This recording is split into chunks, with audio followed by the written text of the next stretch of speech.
Olá, gente, bem-vindos a mais um webinário do Instituto Milênio. Eu sou Priscila Chamas, gerente de conteúdo aqui do Instituto Milênio. Hoje eu estou com o Marcelo Faria, que é presidente e fundador do Instituto Liberal de São Paulo. Ele é também coordenador do projeto Liberdade para Trabalhar, que trabalha com a implementação da Lei de Liberdade Econômica nos municípios e estados brasileiros. E também foi autor de 2 papers aqui para o Milênio, em 2022 e 2023. Bem-vindo, Marcelo. E estamos aqui também com o Isaac Carlos da Silva. Ele é economista-chefe do Banco de Desenvolvimento de Minas Gerais. Ele que é mestre e doutor em economia aplicada. E ele também fez um paper para a gente, agora esse é o último paper que a gente publicou no Instituto Milênio, justamente analisando os impactos das medidas liberais implementadas no estado de Minas Gerais nos últimos anos. Então, bem-vindos, Marcelo, bem-vindo, Marcelo, bem-vindo, Isaac. Obrigada pelo tempo de vocês, pela participação de vocês. Eu vou começar já fazendo perguntas, e aí no final eu abro para vocês, se quiserem falar mais alguma coisa. Deixa eu abrir aqui o meu roteirinho. Bom, primeiro, Isaac, eu vou começar com você, porque você é autor do paper, né, sobre os resultados práticos das políticas liberais que foram implementadas em Minas. E eu queria entender de você, assim, por que você acha que Minas Gerais mereceu, né, um artigo só para esse estado? Qual é o diferencial de Minas Gerais em relação aos outros estados? Por que Minas e não, sei lá, Bahia, Sergipe e outro estado? Bom, vamos lá. Primeiro, boa tarde, obrigado pela oportunidade, obrigado, Marcelo, por essa oportunidade de a gente ter esse diálogo aqui também, obrigado pelo roteiro, Priscila, pelas perguntas aqui. Acho que é muito importante a gente debater resultados empíricos de liberdade econômica de um modo geral, né?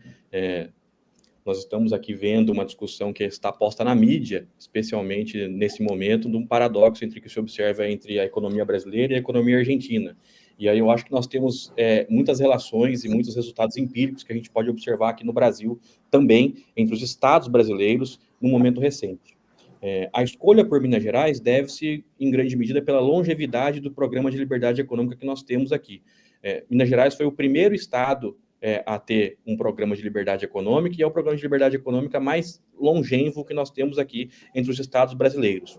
Esse longo período de duração das medidas de liberdade econômica, desse programa oficial, cria, na verdade, espaço para que nós já tenhamos e comecemos a observar a maturação dessas medidas de liberdade econômica. Com a maturação das medidas de liberdade econômica, o que significa isso? Com os municípios e com o Estado adotando medidas de liberdade econômica há um longo período de tempo, a gente começa a ver resultados lá na última ponta, que é no final, na vida do consumidor, na vida do mineiro, na vida do empreendedor. E aí a gente avaliou aqui que Minas Gerais, por esse período mais longo de programa de liberdade econômica, já teria resultados práticos na economia de um modo geral. Foi por isso que nós avaliamos aqui que Minas Gerais merecia um paper só para ela. Nós poderíamos ter citado outros estados aqui que têm lei de liberdade econômica, mas eu não tenho conhecimento aqui, pelo menos, de nenhum estado que tenha um programa tão longevo e tão amplo no aspecto da liberdade econômica e liberdade individual aqui, sendo ele, claro, um programa de estado, tá? Uma legislação aprovada aqui internamente. E também o fato de você estar aí, né, já estar conhecendo de perto, você consegue, né, avaliar mais de perto as políticas, os resultados. Acho que você tem conhecimento de causa para falar de Minas Gerais. Bom, com certeza, nesse caso, tem o que a gente chamaria na economia de um viés de seleção, né? Eu estou aqui em Minas Gerais, eu acompanho o dia a dia, eu percebo aqui as mudanças, tanto nos indicadores, quanto aquelas mudanças que são tácitas, né? A gente vai conversando com a população, vai conversando com o comerciante, vai conversando com o empresário, vai conversando também com as pessoas que estão no governo, e a gente vai percebendo que tem uma mudança de ambiente de negócios, tem uma mudança na forma de tratar o empresário, na forma de tratar o consumidor, tem uma mudança na forma como o Estado se posiciona perante a sociedade. Então, tem esse viés de seleção, com certeza, o fato de que eu aqui estou e acompanho diariamente as notícias do aspecto econômico, de liberdade econômica em Minas Gerais. Então, isso também tem impacto na escolha, claro, não podemos negar, na escolha de Minas Gerais para um paper específico. Perfeito. Marcelo, você, né, na implementação da lei da liberdade econômica, você realmente percebeu essa mudança de postura em Minas Gerais? Como é que foi a implementação da lei nesse estado? Eu queria que você contasse um pouquinho da sua experiência, né, como coordenador da do projeto Liberdade para Trabalhar em Minas, se realmente foi um estado que poderia ser destacado. Com certeza, Priscila. Na verdade, Minas Gerais foi o primeiro parceiro do projeto. Então, desde o lançamento do projeto, que foi 29 de junho de 2022, no Senado Federal, Minas Gerais já estava lá presente, na época pelo subsecretário Douglas Cabido, depois fizemos contato com o secretário Fernando Passalio, inclusive fizemos um podcast com o Milênio, juntamente com o Douglas e com o Fernando, presencial, inclusive aqui em São Paulo, falando justamente sobre como Minas Gerais estava adotando esses princípios da liberdade econômica, da liberdade para trabalhar desde o princípio, e tem mostrado resultados. Hoje, Minas Gerais, em número bruto de municípios, é disparado, em número percentual, na verdade, né? Ele é disparado aí um dos principais estados do país. É claro que Minas Gerais tem uma tarefa inglória, né? Afinal, são quase 900 municípios, é o estado que mais tem municípios no país, né? Então, a gente está falando aí de 853 municípios e ainda assim Minas Gerais aprovou em 474, né? Um número bastante significativo de municípios que adotaram oficialmente a Lei de Liberdade Econômica, cujo impacto mais importante, e aí falando do impacto prático, é a dispensa de alvará para atividade de baixo risco. Então, o empreendedor, a pessoa que quer fazer comida em casa, quer consertar sapato, cabeleireiro, esse pequeno empreendedor, ele deixa de precisar de um alvará para abrir a sua empresa, ou mesmo para continuar a empresa já existente, o que reduz muita burocracia, fica muito mais fácil de abrir empresa. Inclusive, quando o município adota todos os passos envolvidos nesse processo, então entra aí também questão de adotar o sistema da junta comercial, de fazer viabilidade automática do endereço pelo sistema, ele consegue chegar ao ponto de aprovar uma empresa em 10 minutos, né? Passar por todo o processo, desde o município, Receita Federal e Governo Estadual, em 10 minutos. Então, em Minas Gerais tem sido um avanço muito significativo, inclusive demos um prêmio para o governador Zema em 2023, no nosso primeiro Fórum Liberal, justamente por isso, né, pelo avanço de liberdade para trabalhar feito em Minas Gerais, e continuamos apoiando Minas Gerais e os demais estados aí, em falar com os municípios, em explicar a importância de adotar a lei, para que cada vez mais pessoas no país tenham mais liberdade para trabalhar. Muito bom, perfeito. Isaac, então, voltando um pouco para o estudo, falando dos resultados, a gente viu, né, que o que Minas realmente foi destaque na implementação, né, de liberdade econômica, da lei de liberdade econômica, e durante o seu estudo, assim, os dados que você conseguiu, qual foi o destaque, o que chamou mais atenção? Bom, vamos lá. Essa é uma pergunta difícil. Eu acho que o que mais chama a atenção, na verdade, é o espraiamento das medidas de liberdade econômica para todas as variáveis de um modo geral. O que eu quero dizer com isso? A princípio, você esperaria que, a princípio, intuitivamente falando, né, para alguém que não conhece a teoria econômica, a liberdade e os princípios da liberdade econômica de um modo geral, poderia pensar que, na verdade, essa mais liberdade para trabalhar poderia significar apenas maior número de empreendimentos e maior número de empregos. Mas, na verdade, o que a gente começa a observar aqui em Minas Gerais é que, na verdade, quando a gente tira muito da responsabilidade do Estado e atribui essa liberdade, a liberdade individual, quando a gente tira as obrigações acessórias que o Estado tem e o peso que ele traz sobre a sociedade, a gente começa a ver resultados em todas as esferas. O que significa isso? Quando a gente começa a ver a melhora da gestão fiscal, das contas públicas, a gente começa a observar resultados muito positivos sobre saúde e educação. Por que sobre saúde e educação? E a gente acaba observando efeitos encadeamentos, né? O que significa isso? Com mais liberdade econômica, o Estado passa a se preocupar com aquilo que é função do Estado, efetivamente, que é garantir o bem-estar da população sem onerar demais o indivíduo. Então, por isso, a gente começa a observar maior eficiência no gasto público. Redução no gasto público, ou gasto com maior eficiência, acaba fazendo com que sobrem recursos, que a gente tenha recursos para investir mais em saúde e educação, melhorando os indicadores de saúde e educação. A gente passa a avaliar melhor as políticas públicas e as medidas já existentes lá em saúde e educação. Aí, depois de melhorar a saúde e educação, a gente acaba observando também que nós temos uma melhoria de infraestrutura, porque, olha só, se agora eu gasto menos, se me sobra mais orçamento, se a situação fiscal está mais controlada, se eu tenho menos coisas com as quais me preocupar, que são absolutamente acessórias, como ficar aprovando a abertura de empresas, por exemplo, sobra mais tempo para que o Estado possa se dedicar ao que é importante para o cidadão. E aí a gente começa a observar melhoras em saúde, melhoras em educação, a infraestrutura acaba tendo mais recursos, você acaba deslocando mão de obra para que ela consiga perceber aonde é que a gente precisa investir. O que eu preciso fazer aqui? Preciso construir uma ponte, preciso melhorar a estrada, melhorar a rodovia, eu preciso melhorar acesso aos indicadores básicos de saúde, e aí a gente começa a observar como resultado de tudo isso, se melhorou gestão fiscal, se melhorou saúde e educação, se melhorou a infraestrutura, é inevitável que nós tenhamos lá na última ponta, no final, a melhora dos indicadores de atividade econômica, né? Significa que,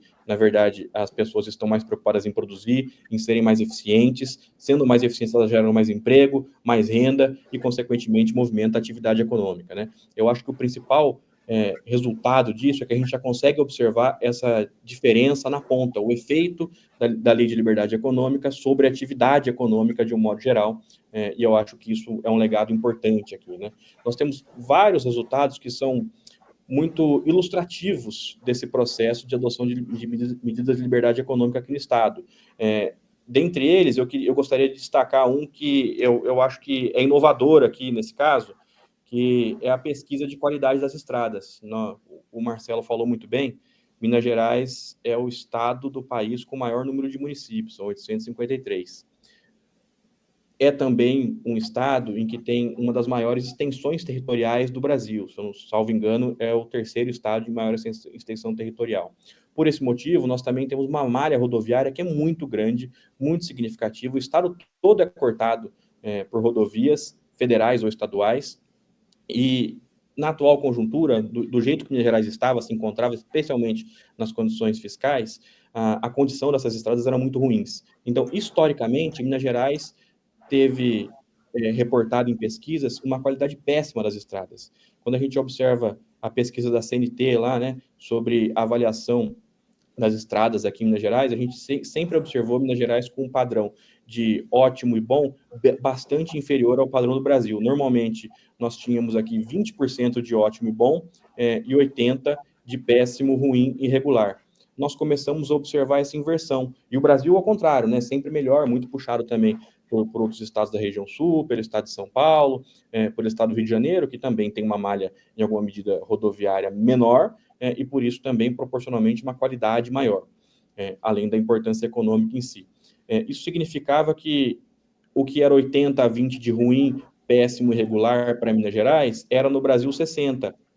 Então, nós costumamos observar aqui no Brasil um 60 a 40 entre ruim, péssimo e regular, e bom e ótimo. Nós observamos já no final, aqui agora, nos últimos anos, lá em 23 e 24, uma inversão desse resultado. Minas Gerais já passou a desempenhar um ótimo e bom, proporcionalmente melhor do que o do Brasil, por conta dessas estradas. Então, assim, nós acabamos resolvendo problemas ou criando soluções para problemas históricos, apenas atribuindo maior liberdade econômica, direcionando melhor os recursos, aumentando a eficiência do setor público, e não a eficiência em punir o cidadão, mas a eficiência em dar liberdade ao cidadão e deixar que ele tome as melhores medidas, né? Tem uma frase clássica de talvez o primeiro ou um dos maiores liberais que nós tivemos, que não é da benevolência do açougueiro, do padeiro ou do cervejeiro que o dono da fábrica de alfinete espera obter o seu jantar, né? É mais ou menos isso que nós começamos a observar aqui em Minas Gerais, com cada um focado no seu, sem pensar na benevolência e nas atribuições acessórias que o Estado atribui ao cidadão, nós começamos a observar resultados muito significativos em todos os aspectos da economia e, por último, uma atividade econômica que tem sido mais robusta em Minas Gerais do que no Brasil, em grande medida, virtude da liberdade econômica adotada aqui nos últimos anos.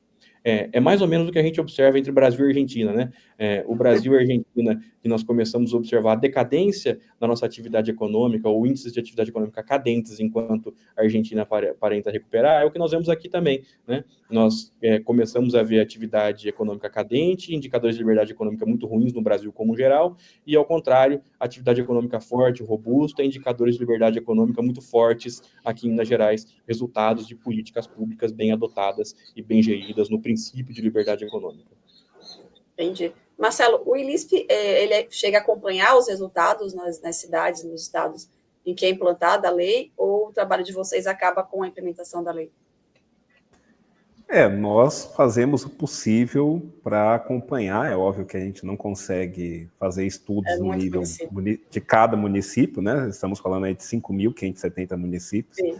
Já é um desafio falar com todos, então imagina aí você conseguir estudar, mas nós fizemos 2 estudos, como você até mencionou, Priscila, no começo, com o próprio Millennium, um analisando justamente o impacto na geração de empregos. Então pegamos dados oficiais do CAGED para analisar os municípios que implantaram a lei, se houve crescimento do emprego ou não, e em média houve um crescimento de 40% nos municípios que implantaram a lei.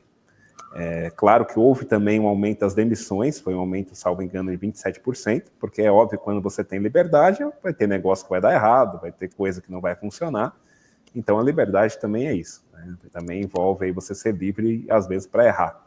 Ainda assim, foi um saldo positivo de 13 pontos percentuais em geração de emprego.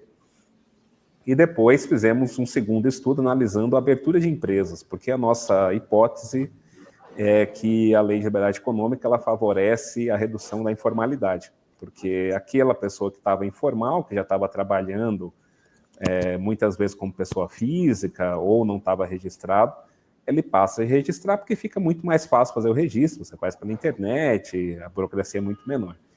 Então, fizemos esse segundo estudo e, em média, foi 89% o número de abertura de novas empresas nos municípios que implantaram a lei.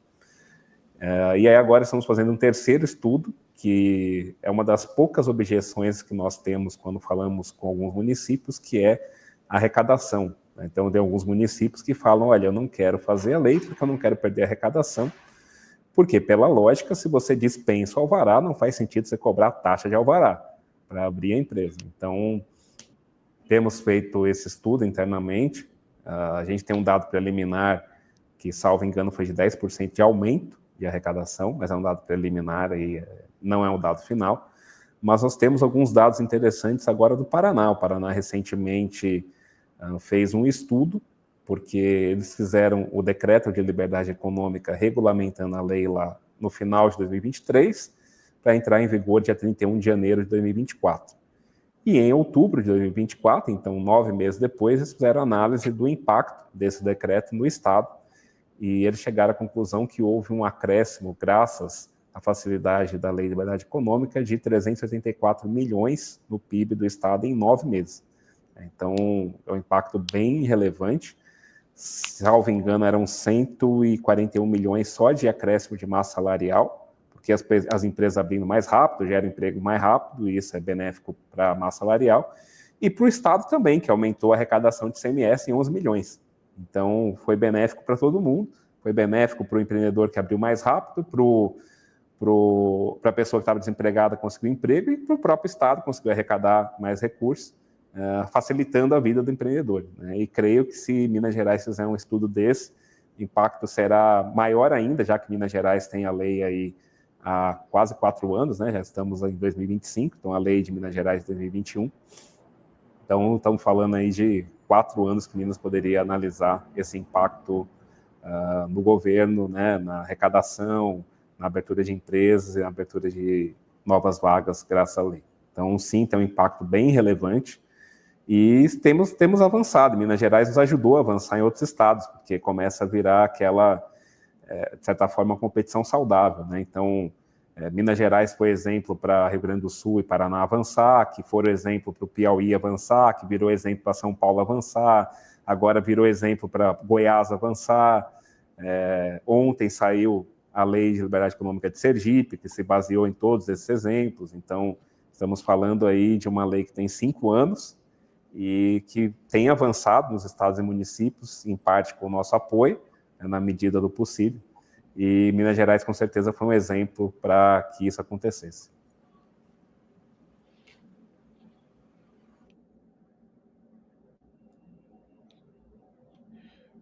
Bom, Marcelo, eu fiquei muito interessado em conhecer o estudo do Paraná e em dar prosseguimento a esse tipo de estudo aqui em Minas Gerais também.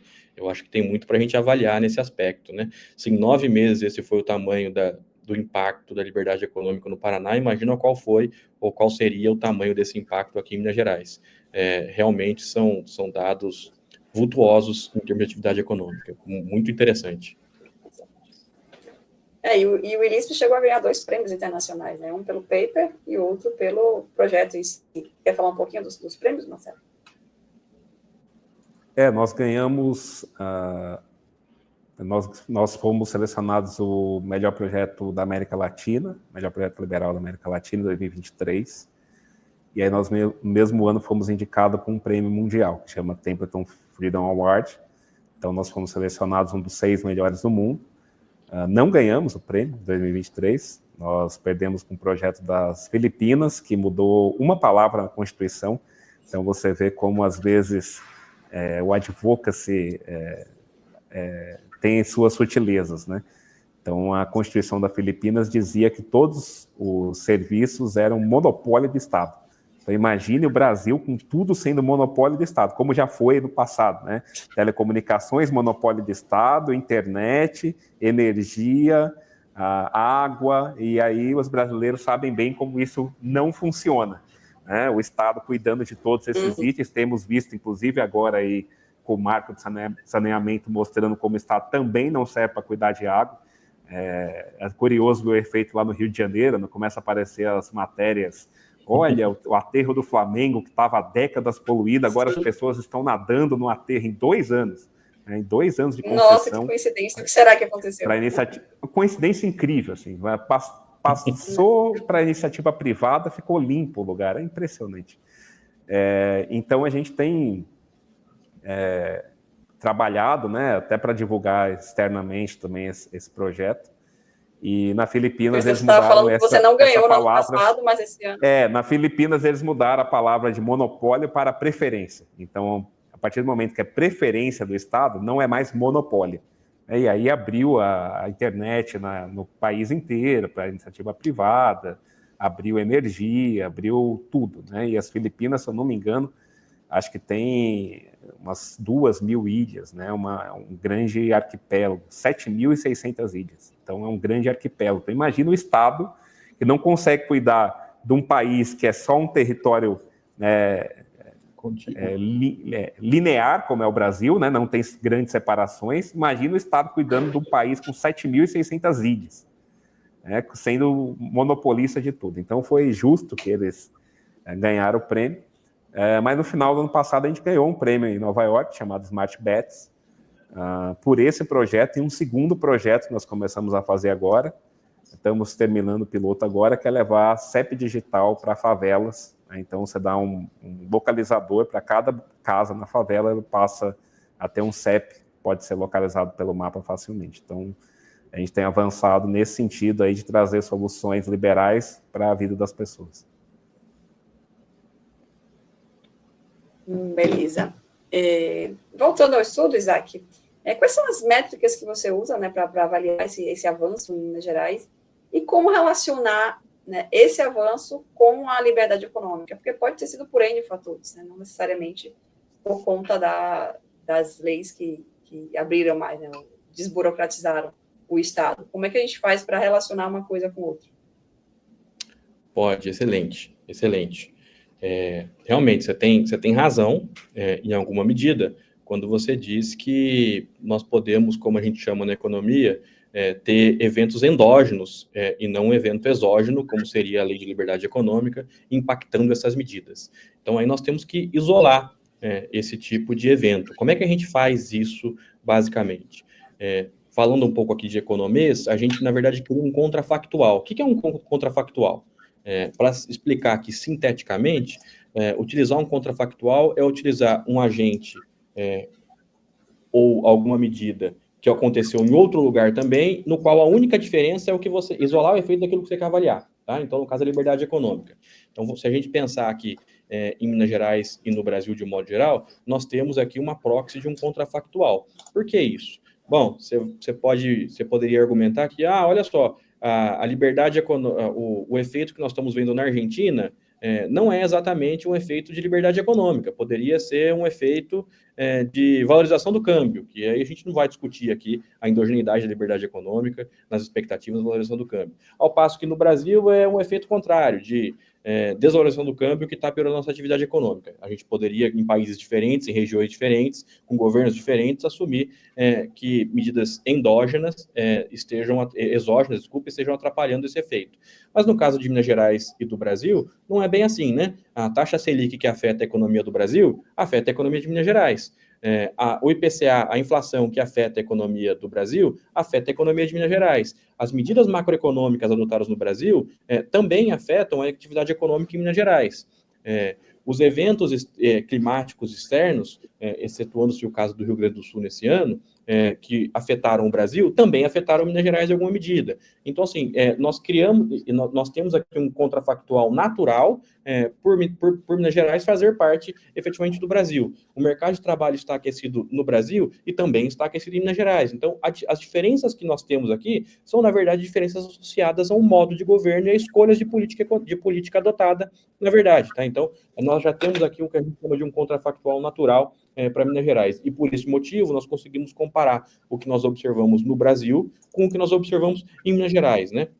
A rigor, Minas Gerais está sujeita aos mesmos efeitos do que o Brasil como um todo, com a diferença, as peculiaridades daquelas adotadas pelo governo que aqui está, em detrimento ou em diferença daquelas peculiaridades adotadas pelo governo federal ou pelos outros governos locais, de um modo geral.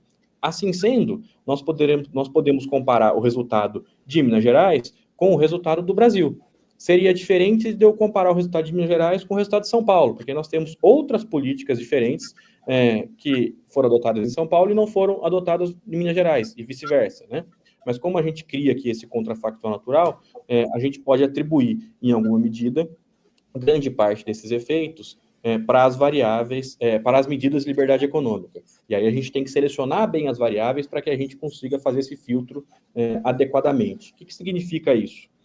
Eu preciso pegar variáveis que são influenciadas tanto no espectro federal quanto no espectro estadual. E aí, por isso que a gente faz a escolha das variáveis. Como é que a gente separou isso? Bom, vamos pegar isso aqui em alguns grupos de variáveis específicos. O que significa isso? Vamos olhar, então, de acordo com a teoria, sugere, né, que menos Estado, mais eficiência, e aí a gente começa a observar resultados positivos nas variáveis econômicas que circundam a economia. Então, a gente olha lá primeiro para a gestão fiscal, né, nós conseguimos fazer um contraponto bem preciso entre o que acontece no Estado e o que acontece no país. Aí a gente consegue observar variáveis de saúde e educação. Por que saúde e educação? Saúde e educação, em grande medida, são variáveis que são afetadas por variáveis federais, né? O Estado tem pouco controle, de um modo geral, na saúde e na educação. Então, o que acontece no Brasil, acontece em Minas de um modo geral. Se está melhor aqui, é porque a variável que nós isolamos aqui, que no caso é liberdade econômica, está afetando direta e indiretamente a saúde e a educação. A mesma coisa é para a infraestrutura, né? Se temos gestão fiscal melhor, também temos recursos adicionais para que o Estado invista em infraestrutura, faça investimentos que atendam a população de um modo geral. Pelo mesmo motivo, nós escolhemos aqui, por este motivo, escolhemos avaliar a infraestrutura local. E por último, né, que é para fechar toda a cadeia, a gente olha para as variáveis de atividade econômica, né? E aí a gente tem que olhar para o cenário macro e pensar que tudo que afeta o Brasil, câmbio afeta o Brasil e afeta a atividade econômica em Minas Gerais. Mercado de trabalho afeta o Brasil e afeta Minas Gerais. Inflação afeta o Brasil e afeta Minas Gerais na mesma intensidade. Taxa de juros afeta o Brasil e afeta Minas Gerais. Por esse motivo aqui, quando a gente separa os efeitos, a gente consegue atribuir grande parte desses resultados às medidas de liberdade econômica. É verdade, tem um efeito aqui que é um efeito idiosincrático. O que significa isso? É um efeito de comportamento associado às pessoas, ao local, às peculiaridades locais, mas esse fator é muito pequeno em virtude das medidas de liberdade econômica aqui adotadas, né? Seria difícil atribuir esses resultados positivos a um fator cultural, por exemplo, do mineiro. Seria muito difícil a gente dizer que nós temos uma atividade que cresce mais aqui porque o mineiro come mais queijo, por exemplo. Não é isso. Nós sabemos que isso está associado efetivamente às políticas públicas endereçadas para a melhoria da atividade econômica, para a maior liberdade. O mineiro sempre comeu queijo e a situação não estava tão boa assim. antes. Exatamente. A situação mas deve ajudar, porque o queijo mineiro é bom, viu? Mas agora a gente só consegue vender o queijo mineiro para todo mundo porque nós temos liberdade econômica para isso, né? Porque nós temos estradas para fazer o queijo chegar nos outros estados e também para que nós possamos exportar o nosso queijo, o nosso doce de leite, a nossa cachaça e assim sucessivamente, né? Então, isso afeta diretamente, a liberdade econômica afeta diretamente a atividade econômica e, na verdade, potencializa o que nós temos aqui de benesses e de vantagens comparativas. Entendi. Falando de implantação de liberdade econômica, né? Seja na Argentina, seja no Brasil, nos estados, nos municípios, a gente sabe que liberdade econômica é boa para todo mundo, né? Todo mundo acaba saindo ganhando, mas não é fácil de implementar medidas assim. O Milei encontra resistências lá, né? E aqui também, quem tenta implementar medidas desburocratizantes acaba mexendo com um grupo de pressão, né? Que são poderosíssimos, lobbies poderosíssimos.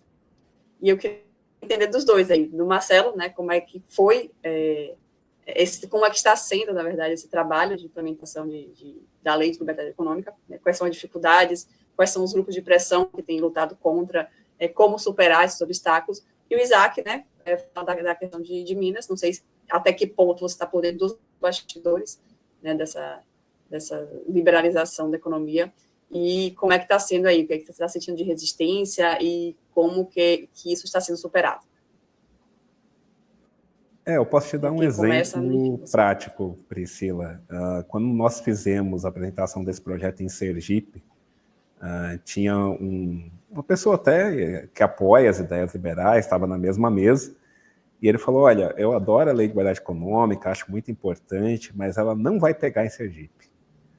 Aí eu falei, não, curioso, né? Por quê? Né? Explica pra gente. Porque você está pensando só que a lei reduzir um alvará. Agora pensa na cidadezinha de 10 mil habitantes no interior do Sergipe, que você quer abrir uma empresa um pouco menor, um pouquinho maior, né? Você acha que é só você chegar lá e abrir? Não, você tem que pedir a bênção para o vereador, para o secretário, dever favor para o prefeito.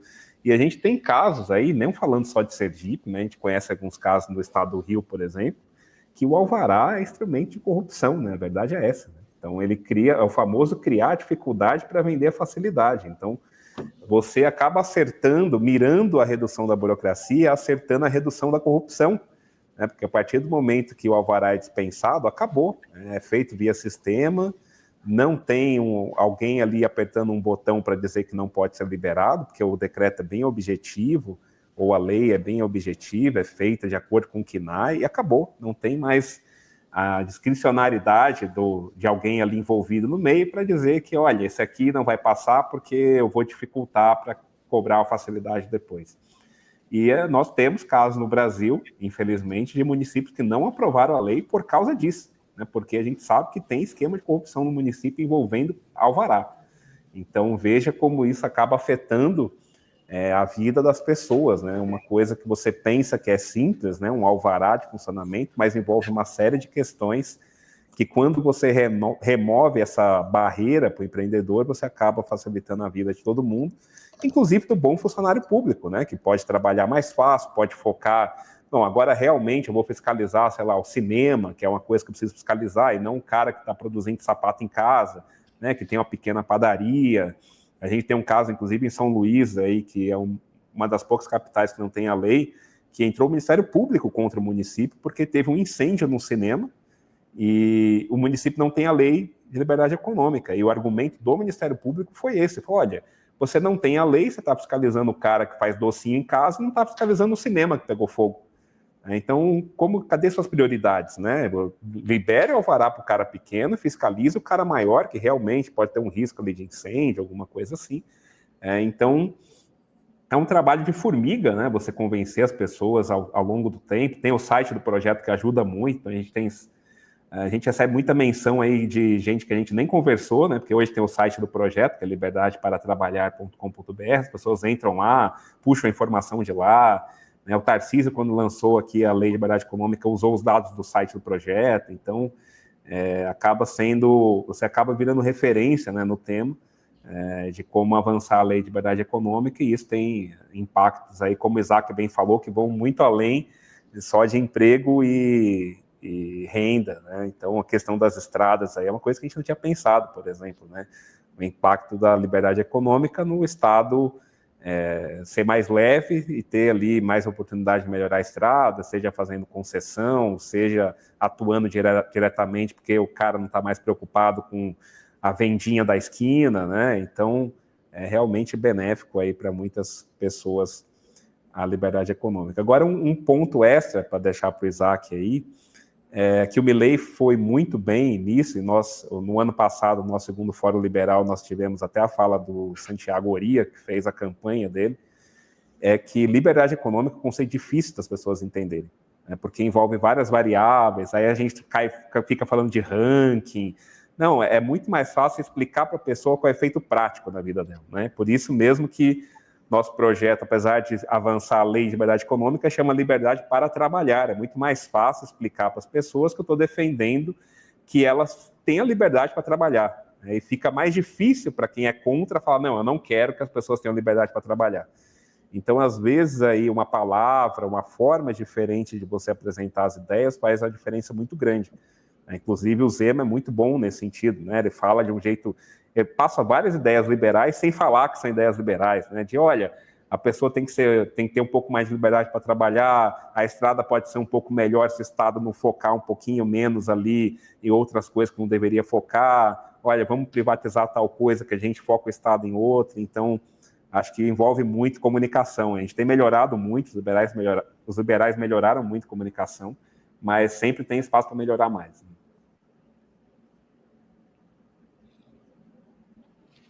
Muito bom. Conversando aqui com você, eu já tive algumas ideias, inclusive, Marcelo, de outros impactos adjacentes das medidas de liberdade econômica. Uma delas aqui me ocorreu exatamente agora, que pode ser o impacto da liberdade econômica sobre o Poder Judiciário, né? Se nós temos mais liberdade, nós temos menos liminares, menos acesso ao Poder Judiciário, menos demandas nesse sentido, o que também, em alguma medida, pode resultar em redução de custos e menor peso do Estado na atividade econômica. Esse é um fator que eu nunca investiguei isso e pensei nisso agora. Sobre as dificuldades, foi muito bem exemplificado aqui pelo Marcelo, e do que eu tenho conhecimento aqui, eu acho que são 2 pontos que ele abordou muito bem. O primeiro é um desconhecimento sobre liberdade econômica. No Brasil, nós temos a crença, nós criamos essa crença, esse mito de que o Estado tem que ser empreendedor e resolver tudo. De que o Estado tem que definir onde eu trabalho, quanto eu ganho, que horas eu trabalho, quais dias eu trabalho, para quem eu trabalho, quando eu tiro férias, e o que eu produzo, como eu produzo, para quem eu vendo, como eu vendo e por que eu vendo. Na verdade, esse é um mito que foi criado e a sociedade brasileira ficou muito acostumada a operacionalizar dessa forma. Todo mundo acha que o Estado tem que meter o bedelho em todas as atividades produtivas, em todos os processos regulatórios. E, na verdade, não é bem assim. E quando a gente vai propor essas medidas de liberdade econômica, existe muita resistência de várias faixas, de vários setores da sociedade civil organizada. Associações e entidades de classe costumam ter bastante resistência às medidas de liberdade econômica, porque isso, na verdade, acaba com algum tipo de reserva de mercado que elas poderiam ter ali, né? Em alguma medida, em alguns casos, há leis muito bem pensadas e definidas que protegem o produtor local, que protegem o empresário que é amigo do prefeito, que é amigo do vereador, que é amigo do secretário, a facilidade, a dificuldade para vender a facilidade, como o Marcelo citou aqui, né? Então, em alguns casos, nós temos muitos grupos de interesse e agentes da sociedade civil interessados que nós mantenhamos, na verdade, essas dificuldades e a menor liberdade econômica. E é muito difícil explicar para as pessoas que você deixar de fiscalizar o cara que está produzindo sapato em casa não vai trazer riscos para a sociedade de um modo geral. As pessoas costumam pensar intuitivamente que não, mas ele pode utilizar material que é ilegal, ele pode provocar uma explosão, ele pode contratar trabalhador em regimes análogos à escravidão. Existe muito essa preocupação e é difícil para as pessoas que não têm conhecimento de economia entender, na verdade, que existe um mercado, uma mão invisível que vai regular esse tipo de atividade econômica e que com mais liberdade fica muito mais fácil e muito menos oneroso para a sociedade de um modo geral. Então, eu acho que esse é o primeiro fator que é bastante dificultador, que é dar noções de economia e de liberdade econômica, e aí a ideia do Marcelo é espetacular, de trocar o nome, trocar a forma de comunicar e chamar de mais liberdade para trabalhar, realmente é brilhante isso, e isso facilita bastante. A comunicação é um grande desafio.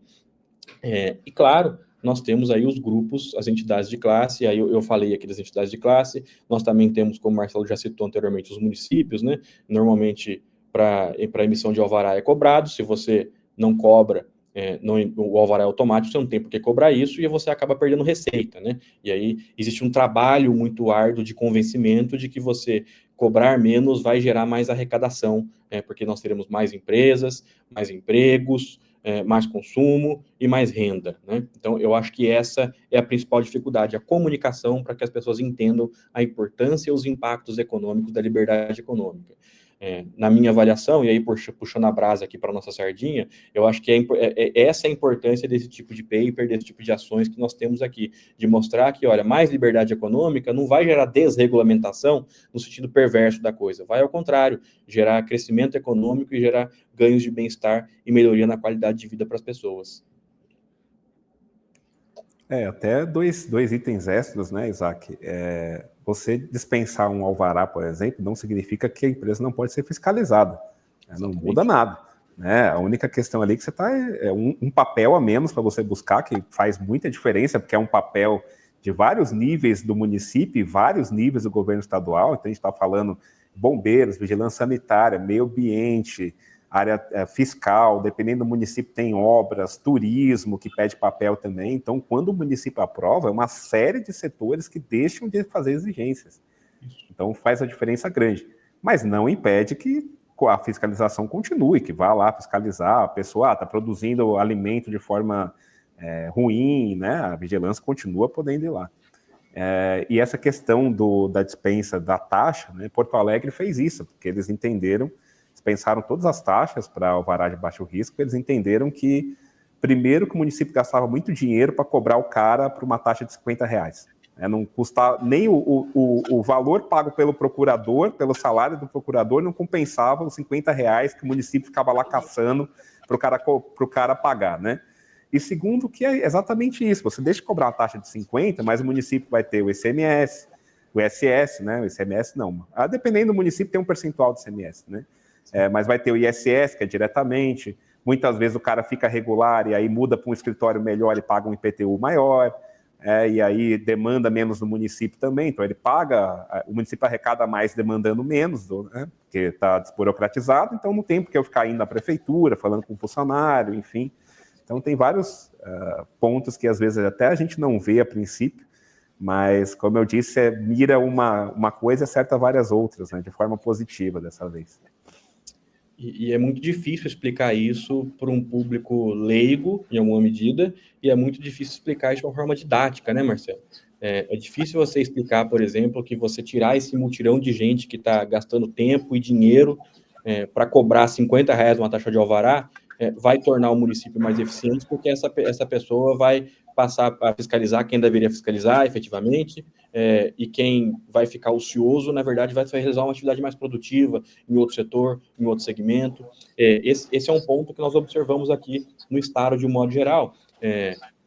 Quando a gente olha a estrutura dos órgãos governamentais aqui, quando a gente olha a estrutura do Estado, a gente começa a observar um movimento do tamanho das secretarias aqui do governo estadual. E esse movimento do tamanho das secretarias está muito associado a isso. Nós criamos leis que eliminam muitas obrigações acessórias, e essas obrigações acessórias exigiam um efetivo muito grande. Essas pessoas ficam ociosas e acabam sendo deslocadas para outras atividades que são muito mais prioritárias para o Estado de um modo geral. Mas é difícil para quem não conhece a economia e o Estado ter essa percepção de que uma mudança tão simples, em tese, não tão simples quanto no caso das Filipinas, de mudar uma palavra, mas um conjunto de leis tão simples ali vai trazer um resultado tão significativo e tão importante para a atividade econômica e para a população de um modo geral. A comunicação disso é um grande desafio. E tem mais um Você ponto que eu falando de lembrei, desafio? Isaac e Priscila, só para retomar o ponto aí, para fazer uma menção importante, o que é muito demonizado, às vezes, também é muito útil, que é a política. Então, assim, mesmo que tivesse todo o secretariado de Minas Gerais a favor de liberdade econômica, o Isaac lá trabalhando a favor de liberdade econômica, se o governador fosse contra, não avançava. Então, assim, a política, às vezes, ela também é muito útil. A gente tem notado isso em muitos municípios, que, às vezes, o funcionalismo é contra. A gente já teve reunião com um funcionário público falando contra a lei, mas o prefeito queria e fez. Né? E aí o governador, a gente tem casos de governadores também, tinha um escalão aí que era contra, e o governador falou, não, quero fazer, e vai ser esse número de quinais e acabou. Né? E aí as pessoas se mobilizam para avançar. Então, a política que muitas vezes é demonizada, às vezes com razão, né? Mas ela também, quando é bem movimentada, faz uma diferença enorme, e aí, mais uma vez, mérito do governador Zema, né, que montou essa estrutura a favor da liberdade em Minas Gerais. Entendi. Não, a gente está falando de desafios, e um dos grandes desafios de se fazer política nos estados e municípios é justamente a concentração de poder em Brasília. Né? Tudo é o governo federal. Tanto a concentração de poder quanto a concentração de dinheiro. Então, eu queria entender assim, até onde os estados e municípios conseguem desburocratizar, até onde eles conseguem ir, né? Porque não, eu tenho a impressão de que é muito limitado o poder, né, dos estados e municípios, mesmo implementando uma lei dessa, os resultados talvez poderiam ser muito melhores, né, se a lei de liberdade econômica fosse aplicada também em nível nacional.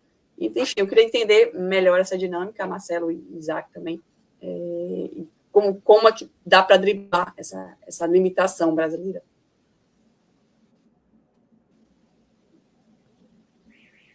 Eu acho que esse é um grande desafio, né? É uma dificuldade, porque nós temos que convencer justamente aquilo que nós falamos anteriormente, né? A sociedade civil, e nós temos que convencer os políticos de que isso vai gerar resultados importantes e significativos. E liberdade econômica, em alguma medida, se bem feita, se bem planejada, significa que você tem que ter o apoio político e que você vai ter menos cargos comissionados, você vai ter menos cargos, vai ter menor Estado, vai ter menos interferência do Estado na atividade econômica. Então, na verdade, o Estado perde poder perante a atividade econômica da sociedade, e abrir mão de poder é sempre difícil. Nós tivemos uma tentativa no governo anterior, federal, no caso, né, de implementar a lei de liberdade econômica nesse sentido, e nós tivemos, em grande parte, a lei de liberdade econômica mutilada no Congresso Nacional. É muito difícil o processo de convencimento da sociedade civil como um todo. Eu acho que o trabalho tem que ser de baixo para cima, tem que ser trabalho de formiguinha. O Milei está tentando fazer isso lá na Argentina agora, né? Ele anunciou que vai cortar 90% dos impostos federais. Se vai conseguir, eu não sei. Mas que vai cortar 90% dos impostos federais para deixar justamente os entes menores disputarem, enfim, dar mais poder para os estados e municípios. No Brasil, a gente, infelizmente, não tem nenhum horizonte de nada parecido. Não temos nenhuma esperança de que isso aconteça no futuro próximo agora, nos próximos anos, especialmente no curto prazo, né? Eu acho que o primeiro passo para isso é que nós tenhamos um político, um governante que tenha o desejo de realizar e enfrentar essas batalhas, esses desafios, e topar essas vicissitudes que existem no processo de implementação de liberdade econômica. Eu acho que o primeiro desafio, o primeiro passo e o mais importante para isso é que nós tenhamos um governante alinhado com ideias liberais, com ideias de liberdade econômica, senão não tem muita solução. Nós já tivemos isso no passado distante, bom, eu posso citar aqui nominalmente, no governo do Fernando Henrique nós tivemos muitas medidas de liberdade econômica, e o Fernando Henrique claramente foi um presidente que não se autodeclarava um liberal, né? Mas ainda assim ele topou enfrentar várias medidas e propor várias medidas que tinham, sim, um conteúdo liberal, sem que a sociedade tratasse isso como liberal de um modo geral. Nós precisamos desmistificar várias coisas para a sociedade. Ele ficou conhecido, inclusive, como o presidente da privatização, como se privatização fosse alguma coisa muito ruim, e, na verdade, nós temos um grande desafio à sociedade, e é por isso que é tão difícil que nós tenhamos também um governo que se auto-intitule um liberal e que vença o nosso processo aqui eleitoral.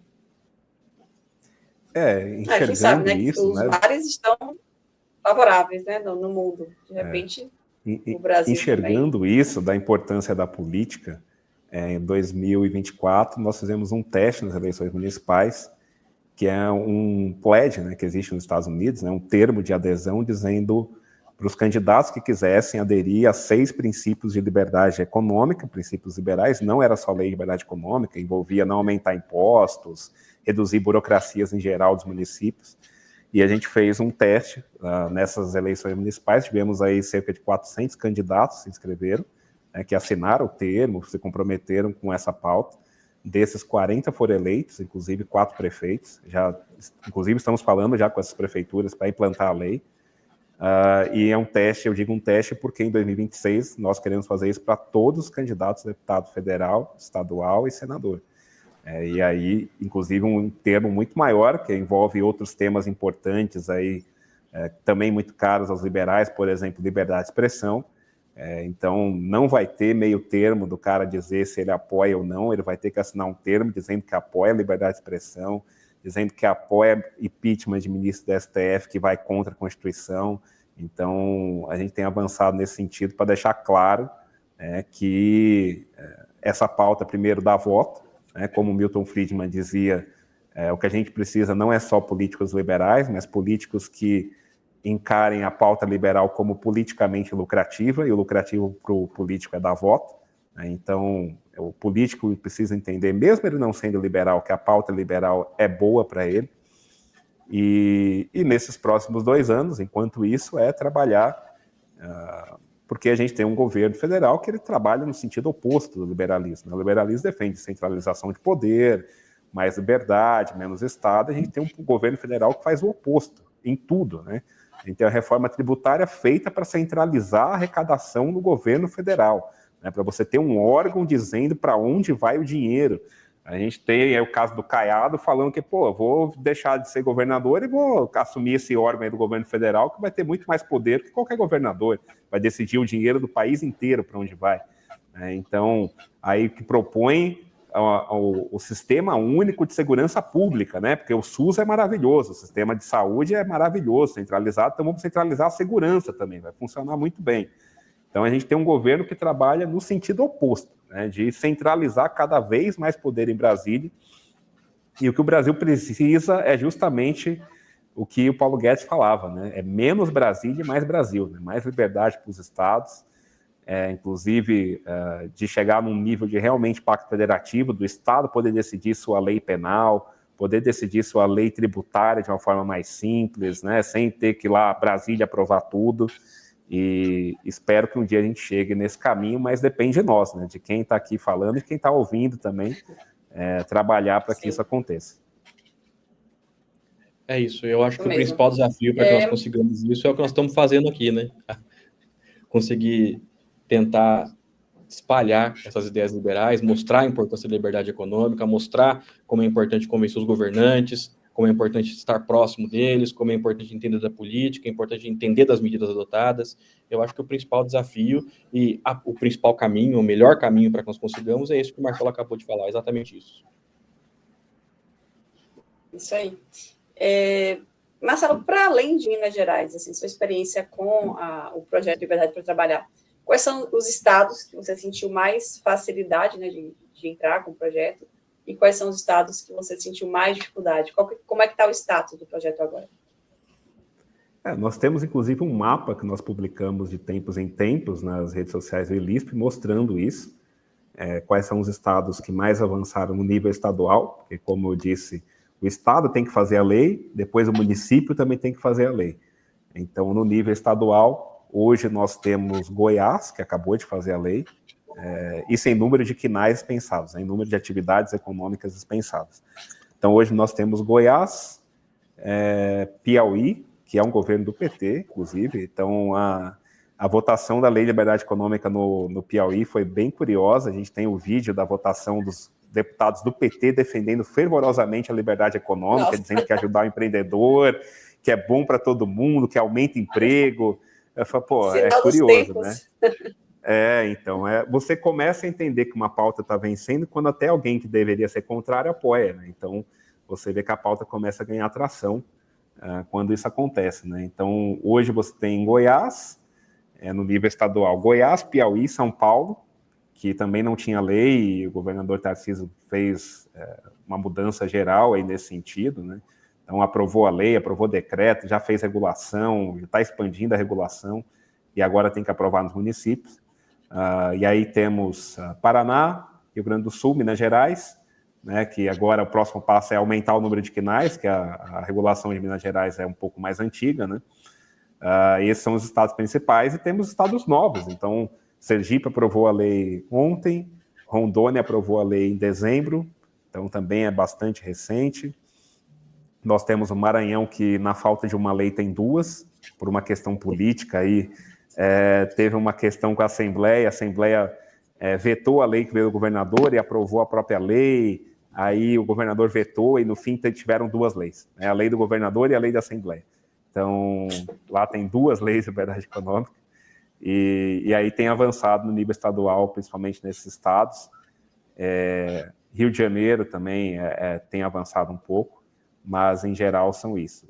Agora, no nível municipal, que são o percentual de municípios que adotaram a lei, hoje o principal é o Espírito Santo, que também tem bem menos municípios, são 78 municípios, 73 têm a lei, então faltam 5. Espírito Santo, São Paulo, mas São Paulo tem o Facilita SP, que é um projeto um pouco curioso, né? Para explicar para quem está ouvindo. Minas Gerais, quando o município faz o decreto, ele já adere à lista de quinais do Estado, né? Então ele diz, olha, eu vou dispensar 730 atividades econômicas. O Estado de São Paulo é diferente, ele adere a um programa chamado Facilita SP, mas isso não significa que ele está dispensando alvará. Então, o município tem que fazer um segundo lei, um segundo decreto, dizendo quais são a lista de atividades econômicas dispensadas no Estado de São Paulo. Então, o Estado de São Paulo tem muito município que aderiu, mas que poucos que estão realmente dispensando alvará ainda. Então, creio que são os principais hoje, Minas Gerais, obviamente, né, 55%. E aí tem Santa Catarina, Rio Grande do Sul, então Mato Grosso do Sul, que tem avançado bem, chegando a quase 50%. Mas, como eu costumo dizer, os estados que mais precisariam de liberdade econômica, que são o Norte e Nordeste, são os mais difíceis para avançar. Então, Sergipe agora é uma exceção, Pernambuco avançou ano passado também com o nosso apoio. Então, onde a gente tem mais dificuldade, normalmente é o Norte e Nordeste para avançar, mas tem avançado, né? A passos de formiga, vez por vez, tem avançado. A Bahia, meu estado, como é que está, Marcelo? A Bahia, seu estado, Priscila, segundo o que nós ouvimos de uma pessoa lá de dentro do governo, o decreto está pronto faz uns 2 anos, na mesa do governador. Nossa. Só falta o governador resolver assinar. Só isso. E está lá, deve estar pegando pó lá em alguma gaveta. Mas aí também, de novo, mostrar que politicamente é interessante. Então, eventualmente, ali vai chegar perto de 2026, ele vai tirar da gaveta e assinar, porque se ele entender que é uma pauta boa para a eleição, ele assina, né? Então, isso acaba acontecendo muito também, a política também importa para isso, né? E para os municípios nós faremos um ranking. Então, do mesmo jeito que a gente tem um ranking dos estados, esse ano nós planejamos fazer um ranking dos municípios, para mostrar quais são os municípios que mais avançaram liberdade para trabalhar, e vai ser um ranking do país inteiro. Então, dá um trabalho razoável para fazer também. Imagino. Bom, a gente está se aproximando do final, já tem quase 1 hora de webinário. Eu vou fazer uma última pergunta para vocês dois, para a gente encerrar. E é o seguinte, Minas Gerais, né, voltando ao assunto do paper, do Isaac, Minas Gerais chegou à beira da falência e conseguiu se reerguer com medidas liberais. Então, temos outros estados hoje, né, numa situação semelhante. Qual é a lição que fica de Minas Gerais para esses outros estados? Vou começar com o Isaac e depois o Marcelo. Bom, acho que a lição que fica é que mais liberdade, mais crescimento econômico. Como você disse, Minas Gerais estava falido. Tinha dificuldade de honrar os compromissos com os servidores públicos, de fazer repasse aos municípios, não tinha condições mínimas de investimento em infraestrutura e saúde, não tinha condições de manter o que existia em termos de infraestrutura e de saúde. E aí a gente passa a observar que a partir do momento em que as medidas de liberdade econômica passaram a vigorar no Estado, a atividade econômica cresceu, a investimentos foram atraídos e nós começamos a melhorar todas aquelas mazelas que o Estado tinha, inclusive as contas públicas, né? Então, eu acho que o recado que fica aqui, a lição que fica aqui é que menos Estado, mais liberdade, mais crescimento econômico. E no sentido oposto, no nível federal, a gente tem agora o governo puxando para o contrário, né? Mais Estado, o crescimento econômico é artificial, ou seja, é feito por impressão de moeda, e existem dados do Banco Central que mostram isso, o governo imprimindo dinheiro, distribuindo dinheiro a rodo para fazer um crescimento artificial. O problema como dizia o Hayek, né, ou os vídeos tem com o Hayek aí, que depois da bebedeira vem a ressaca, né? Então, a gente está na fase da bebedeira, no nível federal, de farra de gasto, farra de impressão de dinheiro, mas isso acaba. E aí, quando vier a ressaca, né, e aí a gente vai ter os polos como Minas Gerais para manter o crescimento do país, porque se depender do governo federal, a gente está jogando para o sentido contrário. Infelizmente, a realidade do Brasil é essa e nada aponta que isso vai mudar, porque, de novo, como eu disse, vem da cabeça de quem está chefiando. Já fizemos isso uma vez, já sabemos no que dá. Exato. Né? A gente votaram no Lula 3 achando que isso é igual ao Lula 1, mas, na verdade, é Dilma 2, né? Então, ele está fazendo exatamente a mesma receita da Dilma de criar crescimento artificial, crédito artificial, impressão de dinheiro, só que isso vai ter um efeito daqui a pouco na economia e não vai ser um efeito bom. A foto é boa e o filme é ruim, né? Exatamente. Bom, obrigada, Isaac. Obrigada, Marcelo, pelo tempo de vocês. Foi um webinário muito bom. Espero que quem tenha assistido tenha gostado. Quem quiser ler o paper do Marcelo ou do Isaac, está lá no nosso site, institutomilenio.org.br, os resultados das políticas liberais na prática, o case de Minas Gerais. E já que eu falei do Marcelo, o Marcelo também tem 2 papers lá, está no site também, quem quiser ver, sobre a Lei de Liberdade Econômica. Você lembra o título, Marcelo? Não me recordo mais. Putz, os dois estão linkados no site do projeto. Impacto da Lei de Liberdade Econômica na empregabilidade e o outro é o impacto da Lei de Liberdade Econômica na abertura e continuidade de empresas. Pronto. Então, quem quiser dar uma lida nos materiais, vale a pena. Tudo no site do Instituto Milênio.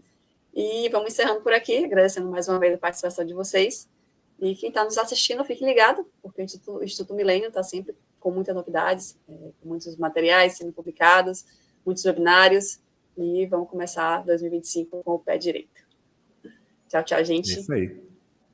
Tchau, gente. Muito obrigado, Priscila. Obrigado, Isaac. Obrigada. Foi um prazer, Marcelo. Obrigado, Priscila. Grande abraço. Igualmente. Obrigada.